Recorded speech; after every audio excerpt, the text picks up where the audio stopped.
വളരെ പ്രധാനപ്പെട്ട ഒരു വാർത്തയിലേക്കാണ്. First on report. ഷാർജയിൽ മരിച്ച അതുല്യയുടെ മൃതദേഹം റീപോസ്റ്റ്മോർട്ടം ചെയ്യാൻ തീരുമാനം. കേരളത്തിൽ എത്തിച്ച ശേഷമാകും വീണ്ടും പോസ്റ്റ്മോർട്ടം നടത്തുക. ഭർത്താവ് സതീഷിനായുള്ള ലുക്കൌട്ട് നോട്ടീസ് ഇറക്കും.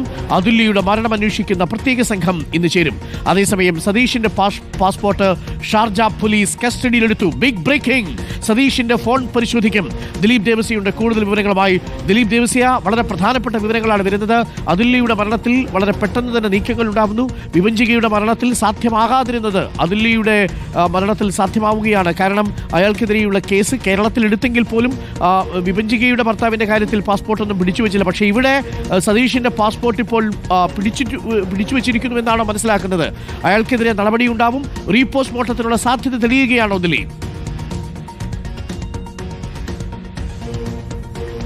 തീർച്ചയായിട്ടും ഡോക്ടർ അരുൺകുമാർ, ഇപ്പോൾ സതീഷിൻ്റെ പാസ്പോർട്ട് ഷാർജ പോലീസ് കൈവശപ്പെടുത്തിയിരിക്കുകയാണ്. അത് അവർ പിടിച്ചു വെച്ചിരിക്കുകയാണ്. ബാക്കി നടപടികളെല്ലാം അവിടുത്തെ അന്വേഷണത്തിനും പോസ്റ്റ്മോർട്ടത്തിന് ശേഷമാണ്. പിന്നീട് അവിടെ പോസ്റ്റ്മോർട്ടം ചെയ്ത ബോഡി ഈ നാട്ടിലെത്തിച്ച ശേഷം നാട്ടിലെ അന്വേഷണത്തിന് വേണ്ടിയിട്ട് ബോഡി വീണ്ടും ഒന്ന് പോസ്റ്റ്മോർട്ടം ചെയ്യേണ്ടത്. ആ പോസ്റ്റ്മോർട്ടത്തിന് വേണ്ടിയിട്ട് അനുമതി ഈ അതുല്യയുടെ പിതാവ് നൽകുകയും ചെയ്തിട്ടുണ്ട്. പിന്നെ പ്രത്യേക അന്വേഷണ സംഘമാണ്, 8 അംഗ അന്വേഷണ സംഘമാണ്. തെങ്ക് ഭാഗം CI ആയിട്ടുള്ള ശ്രീകുമാറിൻ്റെ നേതൃത്വത്തിലുള്ള 8 അംഗ അന്വേഷണ സംഘമാണ് ഈ കേസ് അന്വേഷിക്കുന്നത്.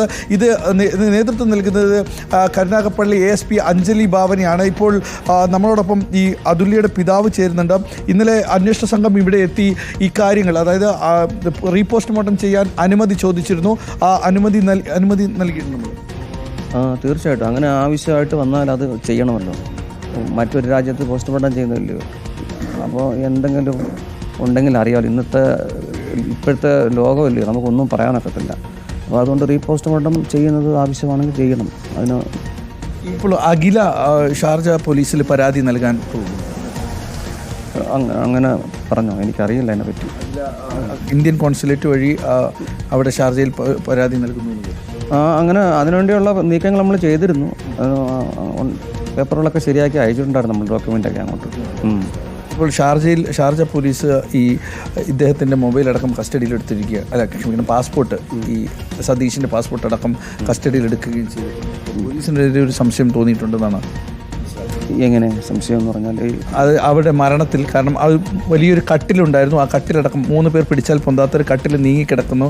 അത്തരം അസ്വാഭാവികമായ ചില സീനുകൾ ആ മുറിയിലുണ്ടായിരുന്നു എന്നാണ് മനസ്സിലാക്കുന്നത്. അങ്ങനെയാണ് പോലീസ് അവിടെ എത്തി അദ്ദേഹത്തിൻ്റെ പാസ്പോർട്ട് അടക്കം കസ്റ്റഡി എടുത്ത വിവരം ലഭിക്കുന്നത്. അതിനെപ്പറ്റി ഇപ്പോൾ അവിടുത്തെ ആ ഒരു സാഹചര്യം എന്താണെന്ന് എനിക്ക് വ്യക്തമായിട്ട് അറിയത്തില്ല. പറഞ്ഞു ഉള്ള അറിവല്ല ഉള്ളൂ. മകളുമായി സംസാരിച്ചിരുന്നു, അഖിലയുമായിട്ട് സംസാരിച്ചിരുന്നു. പിന്നെ അഖില പറയുന്നത്, അതായത് ഇങ്ങനെ ഒരു ആത്മഹത്യ ചെയ്യാനുള്ളൊരു മൂഡിലല്ലായിരുന്നു അവൾ ആത്മഹത്യ ചെയ്തെന്ന് പറയണം. അങ്ങനല്ല, അവൾ നല്ല ഹാപ്പി ആയിരുന്നു. ജോലിക്ക് ജോയിൻ ചെയ്യാനായിട്ട്, യൂണിഫോം എടുക്കാനായിട്ടൊക്കെ പോയതല്ലേ.